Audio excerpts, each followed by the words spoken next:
गेल्याच्या नंतर तिथं जे काही विद्वान ब्राह्मण मंडळी होती त्या ब्राह्मण मंडळींना ते विनंती करू लागले की आमच्या मुलांना समाजात घ्या, आमच्या मुलांना शुद्धीपत्र द्या, अशी विनंती हे विठ्ठलपंत आणि रुक्मिणी माता त्या पैठणच्या ब्राह्मणांजवळ करू लागले. त्यावेळेस ते पैठणचे ब्राह्मण मंडळी त्यांना सांगू लागले की अहो, तुम्हाला जर तुमच्या मुलांना शुद्धीपत्र पाहिजे असेल, तुमच्या मुलांना जर समाजात घ्यावं असं वाटत असेल तर तुम्हाला एक करावं लागेल. म्हटलं काय करावं लागेल? त्याकरता तुम्हाला देहांत प्रायचित्त घ्यावं लागेल. देहांत प्रायचित्त म्हणजे काय? तर जिवंतपणीच आपला देह सोडून द्यायचा. देहांत प्रायचित्त घ्यावं लागेल म्हटल्याच्या नंतर विठ्ठलपंत आणि रुक्मिणी माता त्या ब्राह्मणांना म्हणू लागल्या, हो ब्राह्मण काका, आम्हाला थोडा वेळ द्या, विचार करण्याकरता वेळ द्या. त्यावेळेस सज्जना हो विठ्ठलपंत आणि रुक्मिणी माता बाजूला येतात आणि बाजूला आल्याच्या नंतर विठ्ठलपंत रुक्मिणी मातेला सांगतात, अगं रुक्मिणी, काय करायचं सांग. आपण यांना म्हटलंय की आमच्या मुलांना समाजात घ्या, आमच्या मुलांना शुद्धीपत्र द्या. हे म्हणताय की तुम्हाला जर तुमच्या मुलांना समाजात घ्यावं असं वाटत असेल, तुमच्या मुलांना शुद्धीपत्र मिळावं असं वाटत असेल तर आपल्याला देहांत प्रायचित्त घ्यावं लागेल. तुम्हाला देहांत प्रायचित्त घ्यावं लागेल असं ते म्हणताय. काय करायचं? त्यावेळेस विठ्ठलपंत आणि रुक्मिणी माता दोघांचा संवाद चालू आहे. रुक्मिणी माता विठ्ठलपंतांना म्हणतात, अहो, आपण गेल्याच्या नंतर जर यांचं चांगलं होत असेल, आपण गेल्याच्या नंतर जर ही ब्राह्मण मंडळी यांना शुद्धीपत्र देत असेल, आपण गेल्याच्या नंतर जर ही लोक त्यांना समाजात घेत असतील तर आपण देहांत प्रायचित्त घेऊ. त्यावेळेस विठ्ठलपंत रुक्मिणी माता त्या ब्राह्मण मंडळींजवळ येते आणि ब्राह्मण मंडळींजवळ आल्याच्या नंतर विठ्ठलपंत त्या ब्राह्मण मंडळींना आपला विषय सांगतात की आम्ही तयार आहोत देहांत प्रायचित्त घेण्याकरता. फक्त तुम्ही काय करा, आमच्या मुलांना समाजात घ्या, आमच्या मुलांना शुद्धीपत्र द्या, आम्ही देहांत प्रायचित्त घेण्याकरता तयार आहोत. असं म्हटल्याच्या नंतर विठ्ठलपंत आणि रुक्मिणी माता कठोर अंत करत आळंदीला आले. आळंदीला आल्याच्या नंतर सिद्ध बेटामध्ये आले. सिद्ध बेटात आल्याच्या नंतर कुटिया होती, त्या कुटियामध्ये गेले आणि कुटियामध्ये जाऊन दोघांचा चेहरा नाराजी झालेला आहे. विचार करताय, अरे आपण तर देहांत प्रायचित्त घेतोय, पण आपण गेल्याच्या नंतर यांनी आपल्या मुलांना समाजात घेतलं पाहिजे, यांना शुद्धीपत्र दिलं पाहिजे. आणि मग त्या दिवशी रुक्मिणी माता संध्याकाळ झाली. संध्याकाळ झाल्याच्या नंतर रुक्मिणी मातेने जेवण केली, स्वयंपाक झाला, सर्वांना जेवू घातलं. सोपान काका जेवले, निवृत्तीनाथ जेवले, ज्ञानोबराई जेवले, मुक्ताबाई जेवली, विठ्ठलपंत सुद्धा. त्या दिवशी विठ्ठलपंत रुक्मिणी माता या दोघांचाही चेहरा उतरलेला होता. दोघही नाराज झालेले होते की अरे, एवढी ही चारही गुणी मुलं कुणाला सोडून जावी वाटत असेल. त्यावेळेस संध्याकाळ झाली आणि संध्याकाळ झाल्याच्या नंतर चारही भावंड झोपी गेले. विठ्ठलपंत रुक्मिणी माता झोपले आणि झोपल्याच्या नंतर पुन्हा रात्रीची वेळ आहे. रात्री विठ्ठलपंत उठले आणि उठल्याच्या नंतर रुक्मिणी मातेला उठवलं आणि उठवल्याच्या नंतर विठ्ठलपंत रुक्मिणी मातेला सांगतात, अगं रुक्मिणी. त्यावेळेस रुक्मिणी माता म्हणू लागली, हो काय झालं? त्यावेळेस विठ्ठलपंत म्हणू लागले, अगं रुक्मिणी, चल, सकाळ होण्याच्या आत आपल्याला देहांत प्रायचित्त घ्यायचंय ग.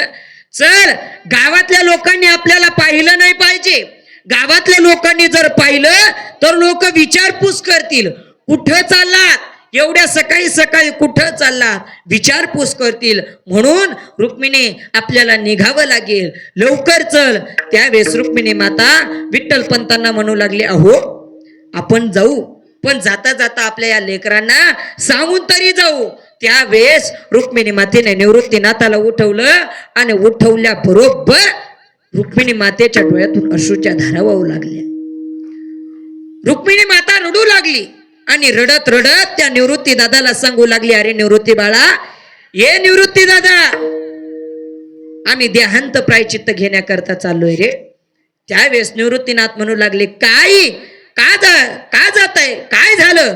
त्यावेळेस विठ्ठल पंत आणि रुक्मिणी माता त्या निवृत्तीनाथाला सांगू लागले, अरे बाळा, तुम्हाला या लोकांनी समाजात घेतलं पाहिजे, या लोकांनी शुद्धीपत्र दिलं पाहिजे, म्हणून आम्ही पैठणच्या ब्राह्मणांजवळ विनंती केली, तर त्या ब्राह्मणांनी आम्हाला देहांत प्रायचित्ताची शिक्षा ठोकावली. असं सांगितल्याच्या नंतर रुक्मिणी माता विठ्ठल पंत त्या ठिकाणी रडू लागले आणि रडत असताना त्या निवृत्ती दादाला सांगू लागले की अरे बाळा, तू सगळ्यांमध्ये मोठा आहे, यांचा सांभाळ तू कर बरं का. असं ज्या वेळेला सांगताय त्यावेळेस छोटीशी मुक्ताबाई सुद्धा त्या ठिकाणी उठली. सोपान काका उठले, ज्ञानोबाराय उठले आणि उठल्याबरोबर ती छोटीशी मुक्ताबाई आपल्या आईला विचारते, आई काय झालं? आई काय पाहिजे का? बाबा काय झालं एवढ्या रात्रीचं? बाबा पाणी पाहिजे का तुम्हाला? बाबा काय पाहिजे? त्यावेळेस विठ्ठल पंत रडू लागले आणि रडत रडत सांगू लागले, अगं बाळा, काही नाही पाहिजे ग, काही नाही पाहिजे. त्यावेळेस रुक्मिणी माता म्हणू लागली, बरं का ज्ञाना, आता आम्ही चाललोय, आम्ही गेल्याच्या नंतर तुमची आई सुद्धा निवृत्ती दादा आहे आणि तुमचा बाप सुद्धा निवृत्ती दादा आहे. निवृत्ती बाळा, आम्ही गेल्याच्या नंतर यांना आमची आठवण येऊ देऊ नको, आम्ही गेल्याच्या नंतर यांचा चांगल्या प्रकारे तू सांभाळ कर. मुक्ता आहे ना, मुक्ताबाई थोडी तापड आहे, ती बोलायला थोडी तापड आहे, ती जर काही बोलली ना तिचा राग मानू नका बरं का. हा ज्ञाना थोडा शांत आहे, त्याचा चांगल्या प्रकारे सांभाळ कर. सोपान काकाचं, सोपान दादाचं सुद्धा चांगल्या प्रकारे सांभाळ कर बरं का निवृत्ती दादा. आम्ही गेल्याच्या नंतर यांची आई सुद्धा तूच हो आणि यांचा बाप सुद्धा तूच हो. आम्ही गेल्याच्या नंतर यांचे हट्ट सगळे तूच पुरव रे दादा. असं विठ्ठलपंत आणि रुक्मिणी माता त्या निवृत्ती दादाला, त्या चारही भावंडांना सांगू लागले. त्यावेळेस नंतर विठ्ठलपंत दरवाजापर्यंत येतात आणि दरवाजापर्यंत येऊन रुक्मिणी मातेला आवाज देतात, अगं रुक्मिणी चल, सकाळ होण्याच्या आत आपल्याला बाहेर पडायचंय ग. त्यावेळेस रुक्मिणी माता कठोर अंत करत करत करत दरवाजापर्यंत येतात आणि दरवाजापर्यंत येऊन पुन्हा मागे वळून पाहतात तर छोटीशी मुक्ताबाई आहे, सोपन काका आहे, ज्ञानोबारा आहे, निवृत्तीनाथ आहे. ती रुक्मिणी माता धावत धावत धावत त्या दरवाजापासून त्या आपल्या चारही पोटच्या लेकरांपाशी येते आणि त्या आपल्या पोटच्या लेकरांना छातीशी लावते आणि छातीशी लावून त्यांची मटामटा मुक्क घेते. आपल्या छातीला लावते आणि त्यांची मटामटा मुके घेते. त्यावेळेस विठ्ठलपंतांनी परत आवाज दिला, अगं रुक्मिणी चल चल रुक्मिणी. त्यावेळेस रुक्मिणी माता परत दरवाजापर्यंत आली, परत मागो वळून पाहती तर ती चारही मुलं आपली पोटची लेकरं त्या ठिकाणी उभे. निवृत्तीनाथ रडू लागले आणि मग पुन्हा रुक्मिणी मातेने धावत धावत यावं आणि धावत धावत आल्याच्या नंतर पुन्हा आपल्या लेकरांना बिलगावं. विठ्ठलपंत दरवाजाजवळ उभे राहतात आणि मनात विचार करता की अरे, एवढी सद्गुणी मुलं, एवढी गुणी मुलं कोणत्या बापाला सोडून जावे वाटत असेल? हो, साधा आपण एखाद्या दिवस जर गावी गेलो तर आजी मला सांगा, तुम्ही 2 दिवसातून 3 ते 4 फोन तरी घरी करतात की नाही? करतात का? अरे माझा मुलगा जेवला की नाही, माझा मुलगा वेळेवर जेवला की नाही, माझा मुलगा वेळेवर कामाला गेला की नाही करताना त्याच प्रकारे विठ्ठलपंतांच्या मनामध्ये विचार येऊ लागला की अरे, एवढी गुणी मुलं, एवढी सद्गुणी मुलं कोणत्या बापाला सोडून जावी वाटत असेल. परंतु नाईलाजाने विठ्ठलपंत आणि रुक्मिणी माता त्यावेळेस त्या कुटियाचे बाहेर पडता आणि कुटियाच्या बाहेर पडल्याच्या नंतर देहांत प्रायचित्त त्या ठिकाणी विठ्ठलपंत आणि रुक्मिणी माता घेतात. देहांत प्रायचित्त घेतल्याच्या नंतर काही दिवस लोटले गेले. आता सगळ्यांमध्ये निवृत्तीनाथ मोठे होते म्हणून कधी कधी निवृत्तीनाथांनी गावामध्ये भिक्षा मागण्याकरता जावं. एक दिवस ज्ञानोबाराय भिक्षा मागण्याकरता गावामध्ये आले आणि आल्याच्या नंतर सकाळ सकाळची वेळ होती. ऐका बरं का सज्जनाओ, सकाळ सकाळची वेळ होती. ज्ञानोबाराय भिक्षा मागण्याकरता गावामध्ये आले आणि आल्याबरोबर गावामधून एक ब्राह्मण आणि त्याचा मुलगा सोयरीक जुळवण्याकरता चालला होता. सोयरीक जुळवण्याकरता जात असताना त्या ब्राह्मणाची नजर ज्ञानोबरायांकडे गेली आणि गेल्याच्या नंतर तो नाही तेथे त्या ठिकाणी बोलू लागला की अरे या संन्यासाच्या कार्ट्यावर आपली नजर गेली, आपण याचा चेहरा पाहिला, अपशकुन झाला, आता माझ्या मुलाची सोयरीक जुळणार नाही असा तो नाही तेथे त्या ठिकाणी बोलू लागला. आणि मग तो ब्राह्मण आणि त्याचा मुलगा ज्ञानोबरायांजवळ आले. ज्ञानोबरायांजवळ आल्याच्या नंतर ज्ञानोबरायांना नाही तेथे बोलू लागले की हे संन्यासाच्या कार्ट्या कशाला गावामध्ये आला? अरे सकाळ सकाळची वेळ होती, मी माझ्या मुलाची सोयरीक जुळवण्याकरता चाललो होतो आणि तुझा चेहरा पाहिला, आता माझ्या मुलाची सोयरीक जुळणार नाही, अपशकुन झाला. त्यावेळेस ज्ञानोबरायांना कसं तरी वाटलं आणि वाटल्याच्या नंतर पुन्हा तो ब्राह्मण नाही ते बोलू लागला. अरे तुमच्या माय बापाने तुमच्या पायी जीव दिला तरी अजून तुमच्या तोंडाची चव गेली नाही. अरे कशाला हे काळं तोंड दाखवतात, कशाला हे काळं तोंड दाखवतात, जा द्या कुठं तरी जीव, असं नाही तेथे तो ब्राह्मण बोलू लागला. त्यावेळेस ज्ञानोबराय रडू लागले आणि रडत असताना रडत रडत ज्ञानोबराय त्या ब्राह्मणांना म्हणू लागले, अहो ब्राह्मण काका, जे काही बोलायचंय, ज्या काही शिव्या द्यायच्या त्या मला द्या ना, आम्हाला द्या ना, आमच्या आई बापाला कशाला शिव्या देता.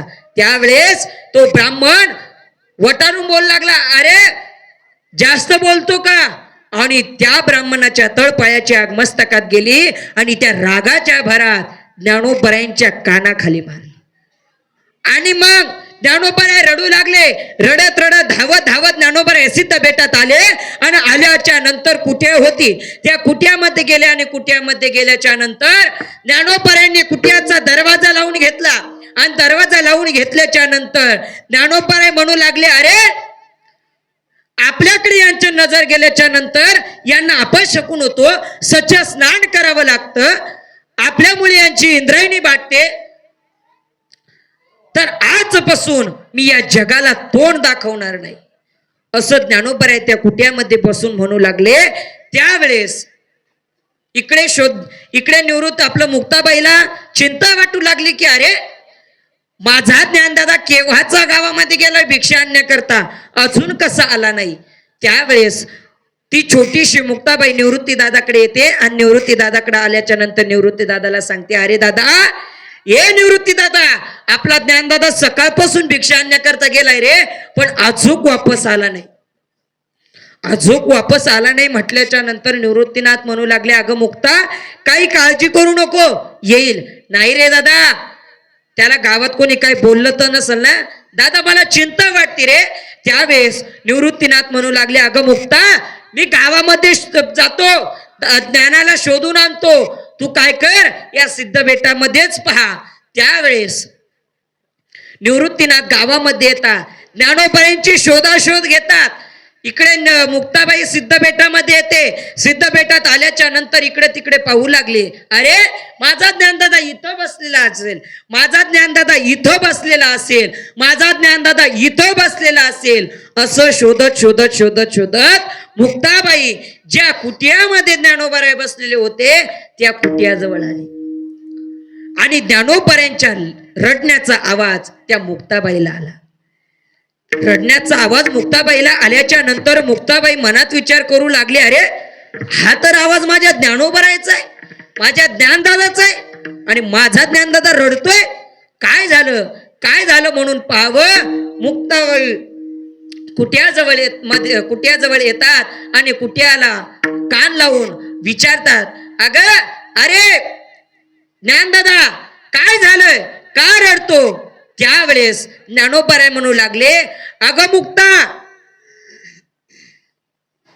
आपण गावामध्ये गेल्याच्या नंतर आणि या लोकांची आपल्यावर नजर पडल्याच्या नंतर जर यांना सच्च स्नान करावं लागत असेल, एवढंच नाही तर आपल्यामुळे यांची इंद्रायणी वाटत असेल, यांच्या सोयरीकी जर जुळत नसेल, तर आजपासून मी या जगाला तोंड सुद्धा दाखवणार नाही, तोंड सुद्धा दाखवणार नाही. म्हटल्याच्या नंतर मुक्ताबाई, ती छोटीशी मुक्ताबाई त्या कुटियाच्या बाहेर उभं राहून ज्ञानोबरायांची समजूत काढते की अरे दादा, तू रडू नको, दादा तू रडू नको, या जगाबद्दलचा तू राग सोडून दे रे दादा, मला सांग, हे जग जर विस्तव झालं ना तर संत महात्म्याने कधी काय झालं पाहिजे? पाणी झालं पाहिजे. विश्व रागे झाले बनी, संती सुखे व्हावे पाणी. अरे ज्ञानदादा, मला सांग, आपली जर जीभ आपल्याच दाताखाली चावली तर मला सांग, कोणी दात तोडून टाकत असतं का? नाही. जीभ दाताने चावली, कोणी 32 ताडिली. अरे ज्ञानदादा, तू योगी आहे ना, तू साधू आहे ना, तू संत आहे ना, असं ज्या वेळेस मुक्ताबाई ज्ञानोबरायांना सांगताय, ज्ञानोबरायांची योगी बाबा नाम राता, योगी बाबा नाम राता, योगी बाबा नाम राता, योगी बाबा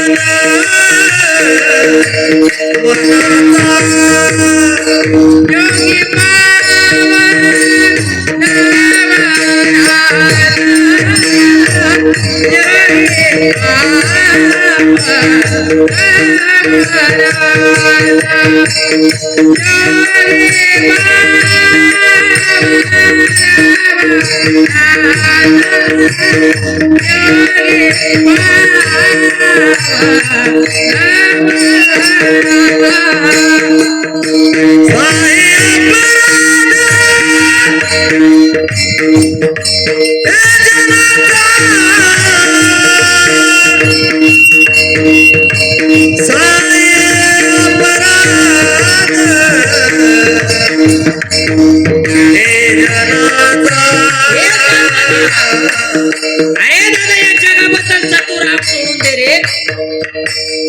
काय कर, या जगाबद्दलचा तू राग सोडून दे दादा. एक सांगू का दादा? अरे दादा, हे जग काहीही बोलू दे, या जगाने अगदी शिव्या जरी घातल्या, मी काय म्हणते दादा, या जगाने अगदी शिव्या जरी घातल्या ना दादा, तरी या जगाबद्दलचा तू राग सोडून दे. या जगाबद्दलचा तू राग धरू नको दादा. तू साधू आहे ना रे, अरे तू संत आहे ना. मग मला सांग दादा, संत असे असतात का रे? संत असे असतात का? योगी असे असतात का दादा? सांग ना रे दादा. अरे कोण होते ज्ञानोबर आहे? अहो, या अख्ख्या आळंदीकर मंडळीने आमच्या ज्ञानोबरायांना त्रास दिला. प्रसंगी जी भिक्षा मिळाली,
तुम्ही जसं काय असे बसले, कोणी भांडणं करून बाहेर भांडणं चालू, तुम्ही असे बसले.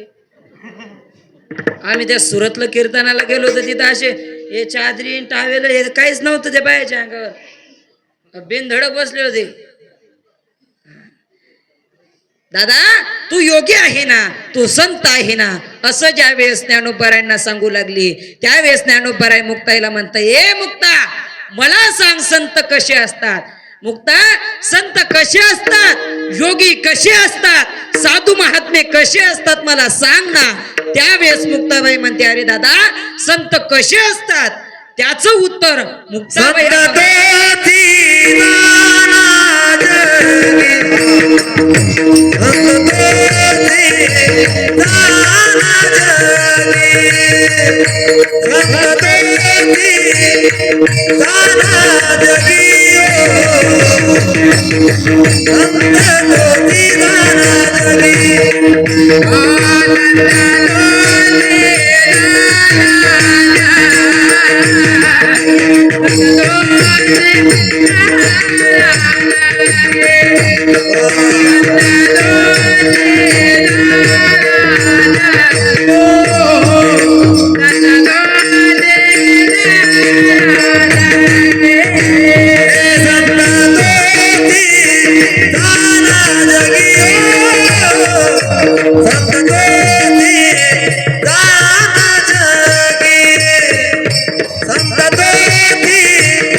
Yeah.